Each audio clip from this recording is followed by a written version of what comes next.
All right, this week in Rural Wellness, we have green tea, psoriasis, and infrared devices. Stick around.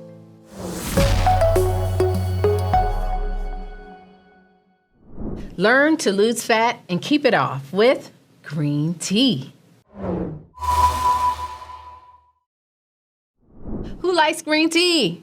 I do. No, you don't. I actually don't. So tell us. I actually don't. What? I don't like green tea. When's the last time you've had green tea? And then tell us about the study that you wanted to talk about. Well, so that's why, okay, so I am interested in the benefits of green tea. I just don't like it. So don't get me started on it. And then I tried to have green tea cake one time and it was bad. So that doesn't sound like a good there's idea. just something there's something about green tea that just doesn't. What about as an add-in? That's my point. The study. That's my point. Was so drinking it or taking it as an add-in. If I am interested in green tea as an add-in because of that. So right here, metabolism and fat burning. Right? You ready for this? A meta-analysis of 11 studies. That's important. Right? That's where you're looking at a bunch of studies and you're summarizing all of that. It adds credibility to your results. They looked at the effects of green tea on body weight, and they determined that the antioxidants, catechins in green tea significantly decreased body weight or helped participants maintain it after weight loss. It was the maintain it part that really excited me. I love that. So just obviously we have to give you the parameters. This is not losing 5 pounds in 1 week. The average study duration was about 12 to 13 weeks. Yeah. And the amount of weight loss was about 2.88 pounds. It was something like that. It was, but this is all good stuff because the idea that I'm going to lose 5 pounds a week, that's not healthy. We got to get rid of that kind of stuff. It took you a long time to gain that weight. Right. It's going to take a long time to shift your lifestyle, and anything you can help to kind of like charge that metabolism up. That's what green tea is doing. And here's the big thing. It's the maintenance part that's important. I don't know what the stat is. 90% of people that lose weight gain it back no matter how they lose it. Right? Yes. So maintenance is the key thing with green tea for me. And so the average dose was about 270 milligrams to 880 milligrams per day. So that's for metabolic support, weight maintenance, but we also have research on brain health in green tea. People don't typically think about green tea and brain health. Well, cognition, mood issues, memory and attention. I could use some of that.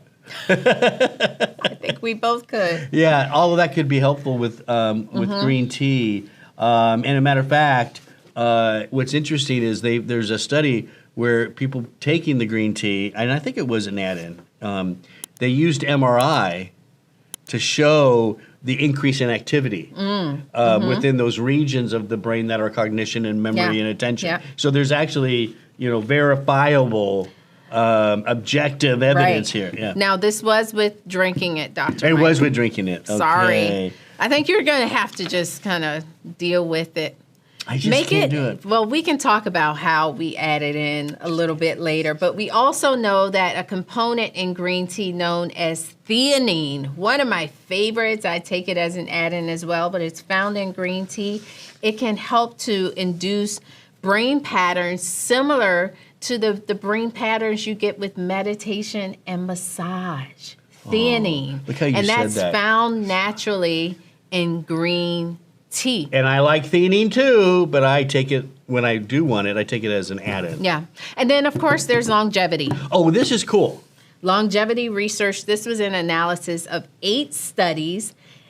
Over 300,000 men and women. And they found, I'll just name it out. Name it out. 10% lower risk of death from any cause among men. 18% lower risk among women who consumed 5 or more cups of green tea per day. And that was after an average 17.3 year follow-up. I know what I'm going to do. I forgot my chair's almost broken. I know what I'm going to do. I'm going to, because you told me just recently about iced green tea. That's the way to do it. I've never thought about that. I guess it's always been black tea for me, right? Right. Southern California, growing up in the South, huge, right? Yeah. Sun teas. Yeah. Maybe I just need it iced. Maybe so. If you want to learn about green tea, there's a link right at the top. Go ahead and click on that link. That will take you to a magazine article on green tea. Now, how much green tea am I going to have to drink?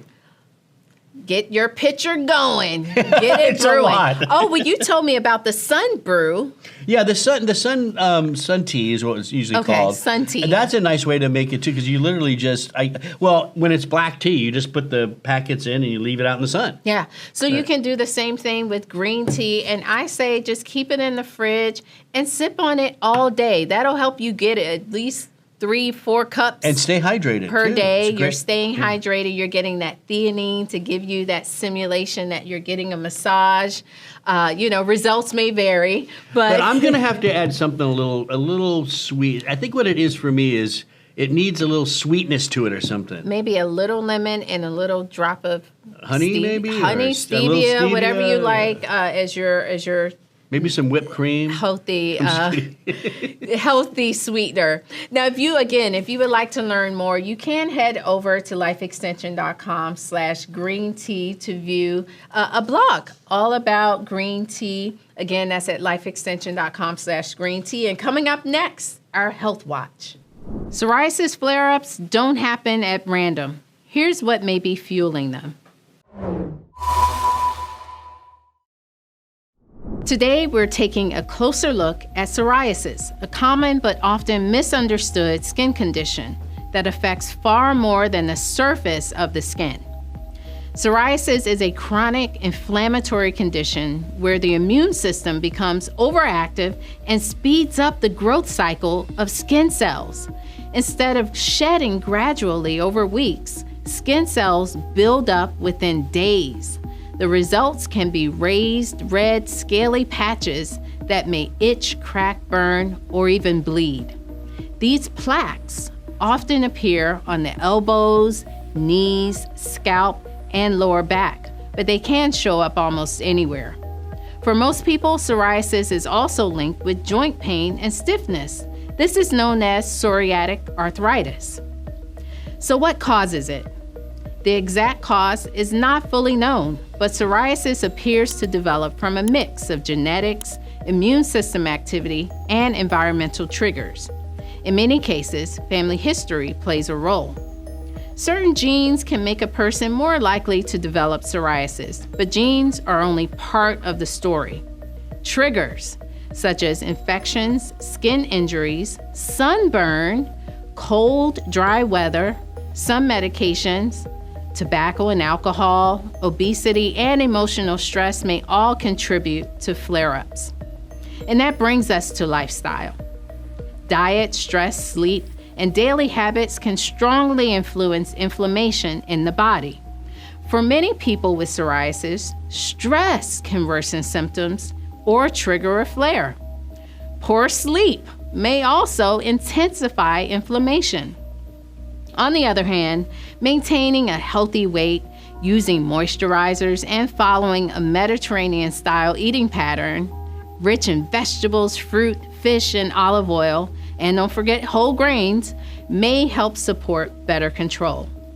And of course, nutritional add-ins may also play a supportive role. Here are my top 4. Omega-3 fatty acids from fish oil have been studied for their anti-inflammatory effects and were included in new guidance from the American Academy of Dermatology and the National Psoriasis Foundation as an add-on to standard therapy. Curcumin, the active compound in turmeric, has been shown promise when used alongside conventional treatment. Probiotics are also an emerging area of interest because of the connection between the gut microbiome and immune regulation. And last, vitamin D, especially because low vitamin D levels are common in people with psoriasis. And I have good news. Life Extension recently updated the nutrients section of the psoriasis protocol. If you visit lifeextension.com/psoriasis, you can dive into the research on my top picks. Find out if infrared home devices help with your recovery. All right, Dr. Mike, we know that these infrared devices have some clinical utility in a professional clinical setting in office. But there are lots of home devices that people are buying online. And so we're going to weed through some of that and kind of look at some of the research and give you some shopping tips. Yeah, and just to be clear too, we're not talking about red light therapy, right? We're talking about infrared, which is a little bit stronger. That's right. And we'll get into that. Yeah, and if you like this kind of information, go ahead and give us a like and subscribe to our channel so we can keep pumping out good health information to you.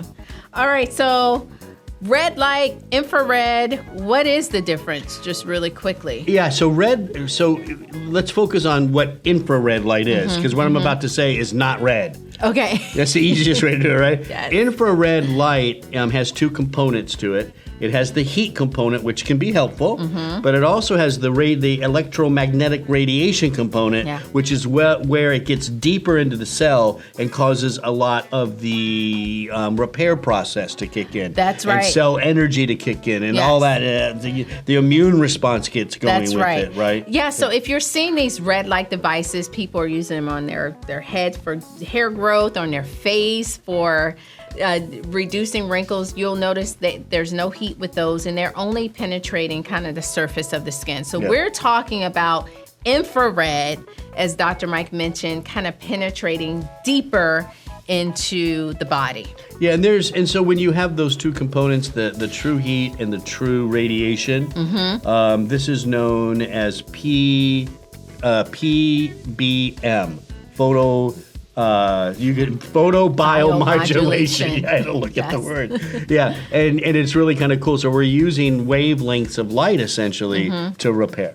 And this repair, you may see them as these kind of light emitting diodes, bulbs, heat pads, wraps, and infrared saunas. You're seeing those sometimes in some of your fitness centers now and your wellness centers. Yeah, I did learn just a quick little thing about the saunas. Yeah. It is infrared. You're getting both those, the heat and the radiation. But for the saunas, it looks like it's more the heat component. Whereas some of the pads, the other things you're actually laying on, it's more of the radiation component. Yes. So just the quick answer to how we started, the at-home devices, yes, they can be beneficial. There was a systematic review of 11 studies, and ultimately they concluded that home use photobiomodulation devices, or these infrared devices, appear to mediate effective and be safe treatments. Yeah, I think the only thing you look for certified ones. Yeah. Because if they're certified, they have the correct wavelengths. Like there's a certain range for infrared that you want, and so make sure they're certified so they fit those. That's right. Those so, and if you would like to learn more, we do have information. Just click the link at the top of this video, and that will take you to a wellness blog about some of the different infrared devices. So how are they supporting your recovery? Yeah, I think the main thing that we want to focus here on is when we mentioned the radiation penetrates, and this is good radiation. Like people hear that word, they get a little nervous. This is good radiation. It goes deep enough to into the tissue, into the cell, and it causes some changes in the cell, but good positive changes. Mainly, to me, the main one is ATP production. I like that. It turns on the mitochondria. To me, that's one of the main ones. It's also improving circulation. It's helping to get more oxygen utilized by that cell. That's supporting wound healing as well. And so, there are many mechanisms of action that one that I almost forgot, decreasing inflammation. So reduces pro-inflammatory compounds in that cell. And this is what people want to hear. Diabetic neuropathy. Yes. It can help you to manage that. Peripheral neuropathy. Big one. Skin ulcers. Wounds that just won't heal. And pain. That's what people want to hear. Like, how is this going to help me with whatever issue that I'm dealing with? Some hypothesis generating stuff on blood pressure too. Yes, so we have I'm not sure where that's going, but that's interesting. and muscle soreness. And so these are just some areas of research that we're keeping an eye on. There's some reviews out there promising research with pain, blood pressure, wound healing, muscle soreness, and I think it's worth a try. I would say this, Dr. Mike, is you're going to get what you pay for. Yeah, there you go. So when we're talking about at-home devices, you can't always look for the one that's the cheapest. Yeah. You want to, listen, if it's going to be certified, if it's going to be the right wavelength, it's been clinically tested, at least that brand, it's going to cost you. That's right. So if you would like to learn more, we have a blog article, 10 benefits of infrared saunas. That's at lifeextension.com/IR. IR infrared. Lifeextension.com/IR. And coming up next, our wellness win. Hey, thanks for watching. Be sure to like, subscribe, and ring the bell so you don't miss our upcoming videos. This episode of Real Wellness is brought to you by Life Extension. Get $10 off $50 or more, plus free shipping, with the discount code WELLNESS at lifeextension.com. All right, let's take a look at this week's Wellness Win. Hi everyone, my name is Crystal, and one of my wellness wins I've been proud of lately is making more time for movement outside, getting fresh air. It's really helped me to feel balanced and energized throughout the day, especially during busy weeks. Thank you. Movement. Outdoors. Yeah, outdoors, sun. I'm hearing fresh air. Yeah. I'm hearing sunshines, vitamin D. Taking and a really break. Just being grounded. Yeah. All of the above. Walking around, if you're at work, walk around the parking lot. Maybe you live in a parky area that's nice or whatever. It doesn't matter. Yes. Get out and move. And it's a perfect example of your wellness win doesn't have to be something extreme or dramatic or giving up something. Yeah. It's maybe adding in something that can enhance your quality of life. Did you know, Dr. Crystal, that could be them. All you got to do is send in your wellness win to wellnesswin@lifeextension.com. All right, thanks for watching, and we'll see you next week.